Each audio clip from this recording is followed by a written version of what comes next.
With the announcement 3 weeks ago from Chrystia Freeland that he was quitting, and here he comes. And here he is now. So I thought it might be fun for us to do this again. Bon matin. Every morning I've woken up as Prime Minister. I've been inspired by the resilience, the generosity, and the determination of Canadians. It is the driving force of every single day I have the privilege of serving in this office. That is why, since 2015, I've fought for this country, for you, to strengthen and grow the middle class. Why we rallied to support each other through the pandemic, to advance reconciliation, to defend free trade on this continent, to stand strong with Ukraine and our democracy, and to fight climate change and get our economy ready for the future. We are at a critical moment in the world. Mes chers Canadiens, Dear Canadians, every morning I've woken up as Prime Minister inspired by the resilience, the generosity, and the determination that characterizes us as Canadians. This is what motivates me every day where I have the privilege of serving in this position. That is why, since 2015, I've fought for this country, for you, to reinforce the middle class, why we mobilized as Canadians to support each other during the pandemic, to move forward reconciliation, to defend free trade on our continent, for our unwavering support of Ukraine and democracy, and to fight against climate change and prepare the economy of the future. We are truly going through a critical time in the world. My friends, as you all know, I'm a fighter. Every bone in my body has always told me to fight because I care deeply about Canadians, I care deeply about this country, and I will always be motivated by what is in the best interest of Canadians. And the fact is, despite best efforts to work through it, Parliament has been paralyzed for months after what has been the longest session of a minority parliament in Canadian history. That's why this morning I advised the Governor-General that we need a new session of Parliament. She has granted this request, and the House will now be prorogued until March 24th. Over the holidays, I've also had a chance to reflect and have had long talks with my family about our future. Throughout the course of my career, any success I have personally achieved has been because of their support and with their encouragement. So last night over dinner, I told my kids about the decision that I'm sharing with you today. I intend to resign as party leader, as Prime Minister, after the party selects its next leader through a robust, nationwide, competitive process. Last night, I asked the President of the Liberal Party to begin that process. This country deserves a real choice in the next election, and it has become clear to me that if I'm having to fight internal battles, I cannot be the best option in that election. Mes chers amis, my dear friends, as you know, I'm a fighter. Inside, I've always fought because I care deeply about Canadians, and I will always be motivated by their best interest. And the fact is that even with all the efforts to get through it, the Parliament has been paralyzed for months after what has been the longest minority session in the history of our country, which is why this morning I met with the Governor-General to let her know that we needed a new parliamentary session, and she acquiesced to my request, and the House will be prorogued until March 24th. During the holidays, I also had the opportunity to think and to have long conversations with my family as to our future. Throughout my career, all these successes that I've had personally is due to their support and their encouragement. So last night, during dinner, I shared with my children the decision that I'm sharing with you all today. I intend to resign from my position as leader of the Liberal Party and Prime Minister once the party has chosen its next leader after a national, robust, rigorous, and a competitive process. Last night, I asked the president of the party to start that process. The country deserves a clear and real choice during the next elections. It has become obvious for me that if I have to focus on internal battles, I cannot be the best option during those elections. The Liberal Party of Canada is an important institution in the history of our great country and in our democracy. A new Prime Minister and leader of the party will carry the values and ideas of the Liberal Party in the next elections. I'm looking forward to watching that process in the following months. We were elected for the third time in 2021 to reinforce the economy after the pandemic and progress the interests of Canada in a complex world. And that's exactly what I will continue to do, what we will continue to do for Canadians. The Liberal Party of Canada is an important institution in the history of our great country and democracy. A new Prime Minister and leader of the Liberal Party will carry its values and ideals into that next election. I'm excited to see the process unfold in the months ahead. We were elected for the third time in 2021 to strengthen the economy post-pandemic and advance Canada's interests in a complicated world. And that is exactly the job that I and we will continue to do for Canadians. Merci beaucoup, mes amis. Thank you, Prime Minister. We'll now go to questions, starting with Laurence Martin, Radio-Canada. Bonjour, Monsieur Trudeau. Laurence Martin, Radio-Canada. Hello, Mr. Trudeau. You wanted to have this fight against Pierre Poilievre. Internal fights, we've had them in your party for months. Why are you deciding to abdicate now? What made you change your mind? As you know, I'm not someone who backs down very easily in a fight, especially such an important fight for our party and for our country. But I do this job because the interest of Canadians and the well-being of our country and our democracy is important to me.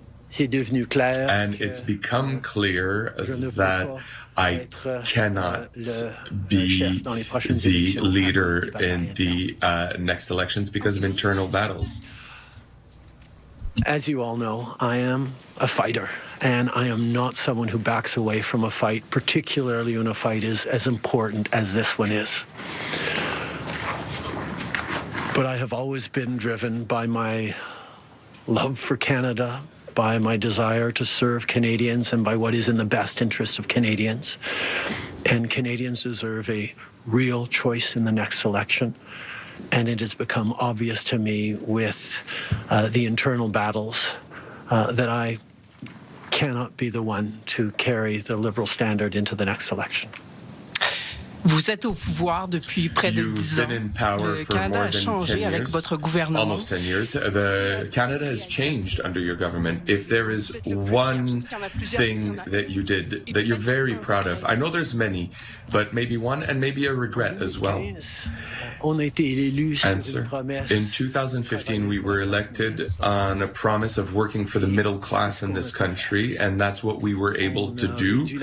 We've reduced poverty. we've helped families enormously. We created an economy that works for many more people and preparing for a future that is more digital and where climate change will have a greater impact. We did huge amounts of work with Canadians, and Canada is better because of the work that we've all done over the past few years. A regret? I continue thinking that if our electoral system had been changed so that people can put a first, second, and third choice on their ticket, parties would spend more time looking at what they have in common to be second or third choice rather than seeing polarization, but I could not unilaterally change our voting method in this country. We got elected in 2015 to fight for the middle class, and that's exactly what we've done over the past years. We reduced their taxes, we increased the benefits to families, we made sure the economy was focused on working for everyone and not just a few, and that has changed. That has dropped poverty rates in Canada, that has brought more people into the workforce, that has moved us forward on reconciliation in a way that has deeply improved the opportunities and success of Canadians despite the incredibly difficult times the world is going through right now. There's lots more work to be done, and I know that this party and this country and Canadians will keep doing it. If I have one regret, particularly as we approach this election, well, there are probably many regrets that I will think of, but I do wish that we'd been able to change the way we elect our governments in this country so that people could simply choose a second choice or a third choice on the same ballot, so that parties would spend more time trying to be people's second or third choices, and people would have been looking for things they have in common instead of trying to polarize and divide Canadians against each other. I think in this time, figuring out how to pull together and find common ground remains something that is really important for democracies, but I could not change unilaterally without support of other parties our electoral system. That wouldn't have been responsible. Prochaine question. Tonda McCharles, Toronto Star. Prime Minister, up until 3 weeks ago, you were intending to stay, and it seems that the event 3 weeks ago of Ms. Freeland coming out and saying you were firing her as your finance minister was the catalyst that brought us here today. So can you explain your side of what happened there? Chrystia has been by my side for close to 10 years now. She has been an incredible political partner through just about everything we have done as a government and as a party over the past decade. I had really hoped that she would agree to continue as my Deputy Prime Minister and take on one of the most important files that not just this government but this country is facing, but she chose otherwise. In regards to what actually happened, I am not someone who's in the habit of sharing private conversations. Chrystia has been for almost 10 years now by my side as a political partner who's been essential in everything we've achieved as a government and as a party. I really would have liked had she chosen to continue as my Vice Prime Minister and had she taken one of the most significant files that Canadians and our government will face in the future from before the elections, but she didn't want to. But in terms of the details, I'm not somebody who shares the details of private conversations. You spoke about the Liberal Party as an institution and the internal battles right now, but I'm wondering if you feel that another leader will have more success than you will at beating Pierre Poilievre in the next campaign. Pierre Poilievre's vision for this country is not the right one for Canadians. Stopping the fight against climate change doesn't make sense. Backing off on the values and strength in diversity that Canada has always worked to pull itself together on is not the right path for the country. Attacking journalists, the CBC institutions, that's not what Canadians need in this moment. We need an ambitious, optimistic view of the future, and Pierre Poilievre is not offering that. And I look forward to the fight as progressives across this country stand up for the kind of vision for a better country that Canadians have always carried, despite the tremendous pressures around the world to think smaller, to veer towards the hard right, and to be less ambitious for what we can be and do as a country when the world really needs Canada. That's not an answer, though. Yes or no? Is there another leader that could beat him? Absolutely. En français, sur le leader? Oui. Est-ce que vous pouvez élaborer en français, s'il vous plaît? Merci. In French, please. Pierre Poilievre has a profoundly small vision and erroneous for this country.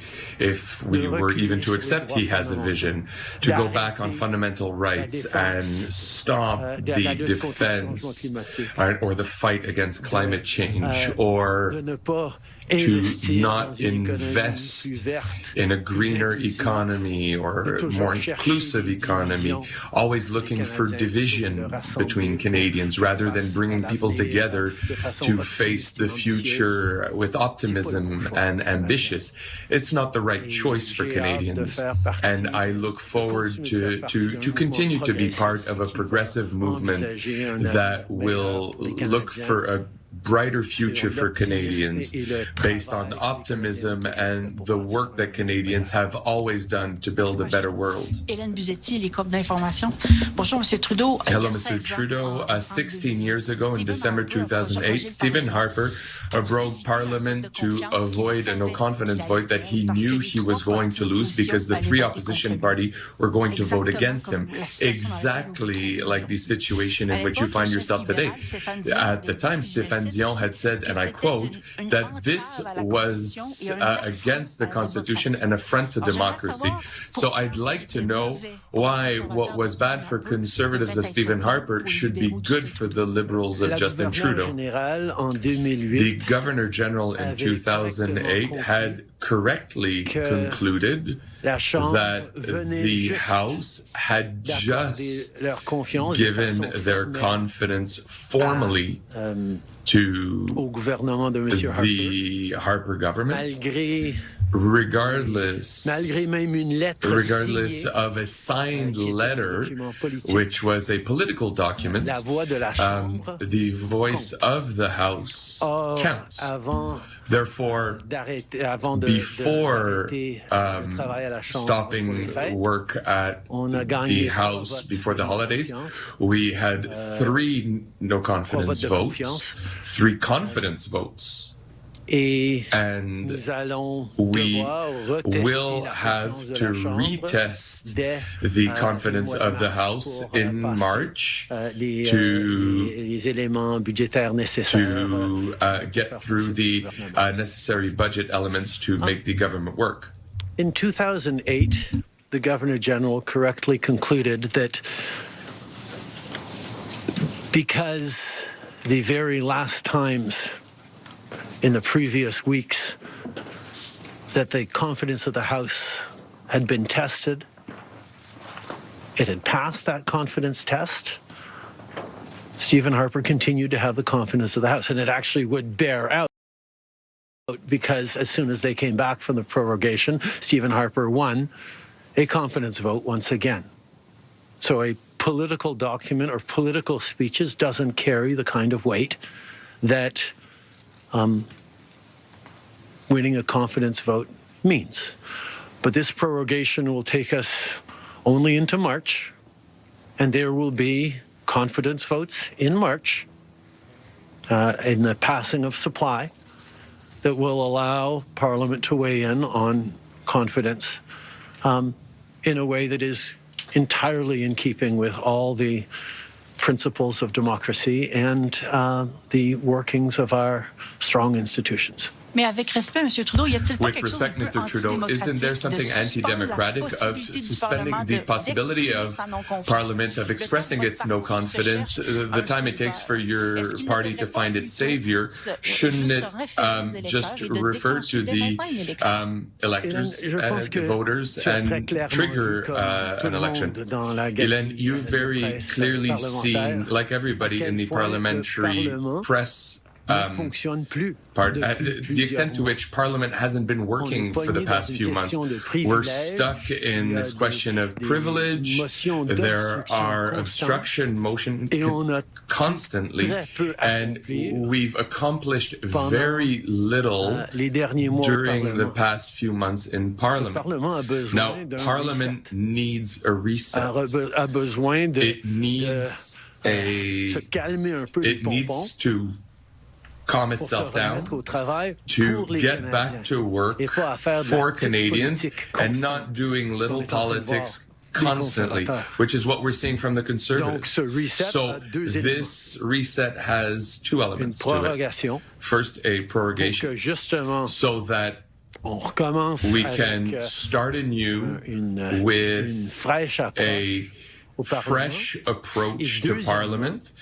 And yes, the Liberal Party will go through a leadership race because I expect that if I don't lead the party during the next elections, the polarization that we're currently seeing in Parliament should also calm down. So Canadians need a Parliament that works, particularly in this complex times, and these two elements will represent the reset that's necessary for Parliament. Can you do this in English? But tell me why not an election as well? Parliamentary Press Gallery, and anyone who's been watching politics closely over the past months will know that Parliament has been entirely seized by obstruction and filibustering and a total lack of productivity over the past few months. We are right now the longest serving minority government in history, and it's time for a reset. It's time for the temperature to come down, for the people to have a fresh start in Parliament, to be able to navigate through these complex times, both domestically and internationally. And the reset that we have is actually two parts. One is the prorogation, but the other part is recognizing that removing me from the equation as the leader who will fight the next election for the Liberal Party should also decrease the level of polarization that we're seeing right now in the House and in Canadian politics, and allow people to actually focus on serving Canadians in this House and with their work the way Canadians deserve. On va prendre une dernière question. One last question. Good morning, Prime Minister. Stephanie Taylor with the National Post. Given, as you just said, there's going to be confidence votes in March, opposition parties have said they are prepared to bring down your government. What kind of chances do you think you are leaving to your successor, given that there will only be mere weeks for them to introduce themselves to Canadians before heading into an election, potentially? I have a tremendous amount of confidence in both Canadians and in parliamentarians' interest in serving Canadians in the right way. We're in a minority government right now. And there hasn't been an active leadership in a minority government in more than 50 years in this country. And there is always going to be the challenge of having a leadership race while a parliament would face confidence votes in the course of delivering supply to the government. So this is something that we're going to navigate through. But I truly feel that removing the contention around my own continued leadership is an opportunity to bring the temperature down, have a government that will focus on the complex issues that are coming forward in the coming months, while the party gets to have a full national process that brings in people from right across the country and makes a determination about the best person to carry the progressive liberal standard into the next election. Can you clarify whether ministers who would like to campaign for your job will have to step out of cabinet? And how can the Liberal government be in a position to protect Canadian businesses and Canadians from the threat of tariffs from incoming President Donald Trump when members of the government are going to be focused on who's going to be taking your job? The government will still, and the cabinet will still be very much focused on doing the job that Canadians elected us to do in 2021, which is fight for their interests, stand up for their well-being, and make sure that they are good and that Canadians are protected and strong. There will be a leadership process and the rules will unfold over the coming weeks. But I can assure you that the tools and the need to stand up for Canadians, to protect Canadians in their interests and continue to fight for the economy is something that everyone in this government will be singularly focused on. I can mention that obviously the rules and conditions of the Liberal Party leadership will be discussed in the following weeks, but the government that was elected to protect Canadians and their interests in a very complex world and was elected most recently in 2021 will continue this work with focus and singular emphasis on what is in the interest of Canadians, while the party does what it needs to have a leadership process. Thank you. This concludes the press conference today. Thank you. Thank you for being here on a beautiful Ottawa day. Well, there you have it, an extremely significant and consequential moment in Canadian politics this morning outside Rideau Cottage. Justin Trudeau announcing that he will not be the man to lead his party into the next election. Trudeau making that revelation, that announcement just moments ago, that he will be resigning as the party leader, but will be staying on until such time as a new leader is selected. A couple of quick headlines from that announcement just a few moments ago. Justin Trudeau said he had a dinner with his kids. He told him of that decision at that dinner yesterday. And he has also spoken to the president of the Liberal Party, Sachet Mehra, to basically trigger a leadership process. He wants to stay on until such time as there is a robust, what he called a robust, nationwide and competitive process for that leadership, the next leader of the Liberal Party. He also talked about at the top of his speech about how he has fought for Canadians, fought for the middle class, fought for climate change. And he says that we are at a critical time in the world. He also went on to say, he said that, as you know, I am a fighter, that every bone in my body tells me to fight. But he arrived at this decision when he felt that it was just untenable to lead the party right now, given the fractiousness from inside his caucus, from within his party. And this is why he is making the decision right now. He also says that he has spoken to his family. A couple of interesting points. Chrystia Freeland, who, of course, resigned back on December 16th. This is the first time we heard him addressed that resignation today after that happened 3 weeks ago. And he said that it is unfortunate. He basically said that he had really hoped that Chrystia Freeland continue as Deputy Prime Minister and that she take on the important file.